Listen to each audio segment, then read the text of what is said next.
The devil's chair starring Jabardasth Abhinaya Krishna, Swathi Mandal, Chatrapati Shekar, directed by Ganga Saptashikhara. Movie చూశాక నాకెలా అనిపించిందంటే పర్లేదు, కొన్ని పోర్షన్స్ ఇంట్రెస్టింగ్ గానే వెళ్ళాయి. ఈ మూవీ ఫెబ్ 21న థియేటర్లో రిలీజ్ అయింది. కరెంట్లీ ఈ మూవీ ఆహాలో స్ట్రీమ్ అవుతుంది.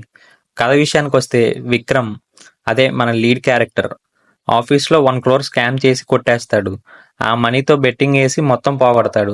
ఆఫీస్లో స్కామ్ గురించి తెలిసి జాబ్లో నుంచి తీసేసి 1 week టైం ఇచ్చి రీపే చేయమంటారు.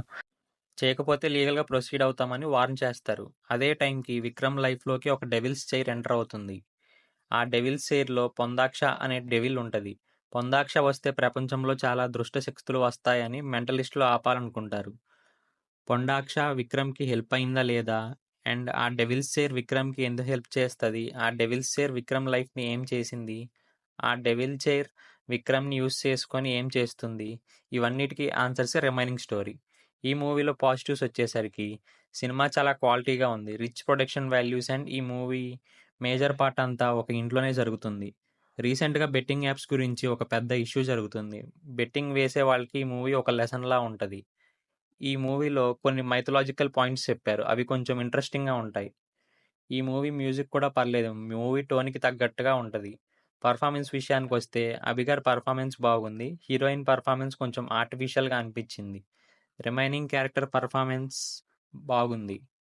ఈ మూవీలో నెగిటివ్స్ వచ్చేసరికి ఈ మూవీ ఇన్కంప్లీట్గా ఎండ్ అయింది, అండ్ వాళ్ళు ఏం చెప్దాం అనుకున్నారో సరిగ్గా చెప్పకుండా ఎండ్ చేశారు. ఈ మూవీలో మెయిన్ కాన్ఫ్లిక్ట్ పాయింట్ని ప్రాపర్గా ఎక్స్ప్లోర్ చేయలేదు.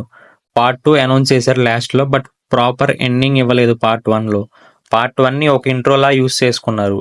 ఈ మూవీలో 1% కూడా హర్రర్ ఉండదు, హారర్ సీన్స్ అండ్ ఎలిమెంట్స్ కూడా ఉండవు. ఈ మూవీలో ఒక సాంగ్ ఉంటుంది, అది మూవీకి సంబంధం లేదు, ఏదో సాంగ్ ఉండాలి కదా అని పెట్టినట్టు ఉన్నారు. ఈ మూవీ ఏ రేటెడ్, ఒక పిల్లిని చంపేసే సీన్ ఉంటుంది, దానికోసం ఏ సర్టిఫికేట్ ఇచ్చారు, అంతకు మించి ఏ రేటెడ్ సీన్స్ ఏం లేవు. ఈ మూవీ ఫ్యామిలీతో చూడొచ్చా అంటే ఎస్ చూడొచ్చు, ఎలాంటి అడల్ట్ కంటెంట్ లేదు, ఒక పిల్లిని చంపే సీన్ తప్ప.